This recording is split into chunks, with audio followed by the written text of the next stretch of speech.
এই ক্লাসের মধ্যে একমাত্র হাবলুই ইন্টেলিজেন্ট ছাত্র। হাবলুই একমাত্র এখানে পড়াশোনা করতে আসে, আর তোরা তো সবাই পায়খানা প্রস্রাব করতে আসিস।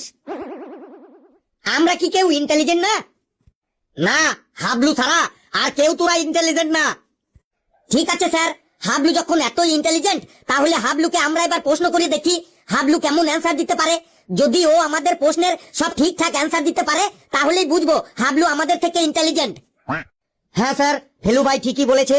হাবলু যদি আমাদের কোশ্চেনের অ্যান্সার দিতে পারে, তাহলেই ওকে আমরা ইন্টেলিজেন্ট ভাববো। নে, তোরা কি কোশ্চেন করবি কর। হাবলু বাবা, দে তো ওদের সবার মুখে একদম ঝামা ঘষে। আপনি একদম চিন্তা করবেন না স্যার, ওরা আমার কাছে বাচ্চা ছেলে, ওরা যাই প্রশ্ন করুক না কেন আমি সব প্রশ্নের অ্যান্সার দিয়ে দেব। নে, তোরা কে কি প্রশ্ন করবি কর। আগে আমি করছি। হাবলু বলতো, আকবর মারা যাওয়ার আগে কে সম্রাট ছিল বটে? আকবর মারা যাবার আগে আকবরই সম্রাট ছিল। সত্যিই তো, ছেলেটা তো খুব ইন্টেলিজেন্ট বটে। লেবু তুই চুপ কর, আমি হাবলুকে কোশ্চেন করছি। হাবলু বলতো, 225-এর সাথে 5 যোগ করে 10 বিয়োগ করে 15 গুণ করে 20 ভাগ করে কত পড়ে থাকবে? 165 পড়ে থাকবে। সাব্বাস হাবলু, সাব্বাস।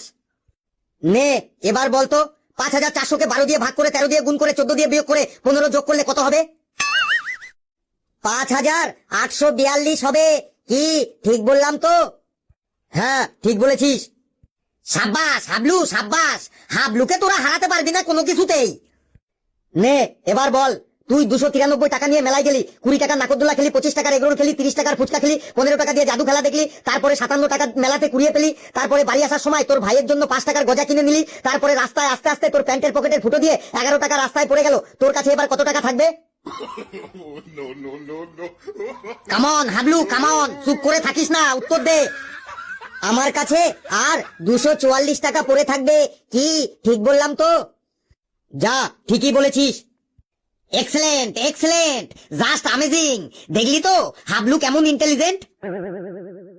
নে হাবলু, এবার আমি তোকে কোশ্চেন করছি, দেখি তুই কত ইন্টেলিজেন্ট। নে, কি কোশ্চেন করবি তাড়াতাড়ি কর। বলতো, একটা ট্রেন যদি ঘন্টায় 200 কিলোমিটার বেগে ছোটে, তাহলে সেই ট্রেনটার ড্রাইভারের নাম কি? এ আবার কেমন প্রশ্ন? ট্রেনের গতিবেগ দেখে কি কখনো ড্রাইভারের নাম বলা যায়? এই জানে না, জানে না, ড্রাইভারের নাম জানে না। স্যার দেখলেন তো, আপনি বললেন হাবলু সব জানে, দেখুন ট্রেনের ড্রাইভারটার নাম বলতে পারছে না। তুই এসব কি প্রশ্ন করছিস, যার কোনো মাথা মুন্ডু নেই? ভালো করে প্রশ্ন কর, দেখ হাবলু পারে কি না পারে। নে হাবলু, এবার বল, সুশীল বাবু দিনে 2 ঘন্টা ফেসবুক চালায়, 3 ঘন্টা ইউটিউব চালায়, 4 ঘন্টা ইনস্টাগ্রামে রিল দেখে, আর 5 ঘন্টা হোয়াটসঅ্যাপে চ্যাটিং করে। তাহলে এবার বল, সুশীল বাবুর মোবাইলটা কি কোম্পানির মোবাইল? দেখছেন স্যার, দেখছেন এরা কি উল্টো পাল্টা প্রশ্ন করছে। কি আবার উল্টো পাল্টা প্রশ্ন করলাম? তুই জানিস না সেটা বল। হেলু, তোকে এক থাপ্পড় মেরে তোর 7 দিন হাগা বন্ধ করে দেবো আমি। কে কত ঘন্টা ফেসবুক চালালো, কে কত ঘন্টা ইউটিউব দেখলো, কে কার সাথে চ্যাটিং করলো, এইগুলো দেখে কি কখনো কারো মোবাইল কোম্পানির নাম জানা যায়? ভালো করে কোশ্চেন কর, না হলে তোরও সাইকেলের চাকা আজ আমি পাংচার করে ছাড়বো। নে হাবলু, এবার তোকে একটা ইংরেজি থেকে কোশ্চেন ধরি। বলতো, what is the main fact of the ইন্টারপিডিয়ার ইন দ্য বিছানা চাদর সো দ্য ফুচকা ইজ ফাউ, power of the agriculture formula 1 is the গেডিডক অফ দ্য থার্স্টি করো। কি হবে বলতো? তুই কি বলতে চাইছিস ভালো করে বল, আমি তো কিছু বুঝতেই পারছি না। দেখলেন স্যার, দেখলেন আপনার ইন্টেলিজেন্ট ছাত্র কোশ্চেনই বুঝতে পারছে না, আপনি আবার ওকে ইন্টেলিজেন্ট বলেন।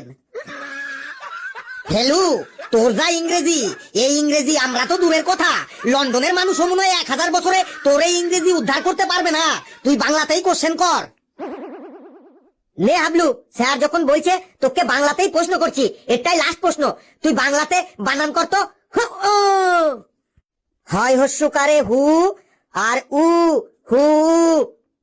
আরে তোকে আমি হু বানান করতে বলিনি, বানান করতে বলেছি হু। হু ও, হু ও। আরে হু নরে, হু নয়, হু ও। কর, বানান কর, দেখি তুই কত ইন্টেলিজেন্ট। এসব তুই কি বলছিস ফেলু? স্যার বানান করতে বলেছি হু ও। এই তোরা সবাই দাঁড়িয়ে থাক, আমি ফেলুর সাইকেলের চাকা পাংচার করতে যাচ্ছি।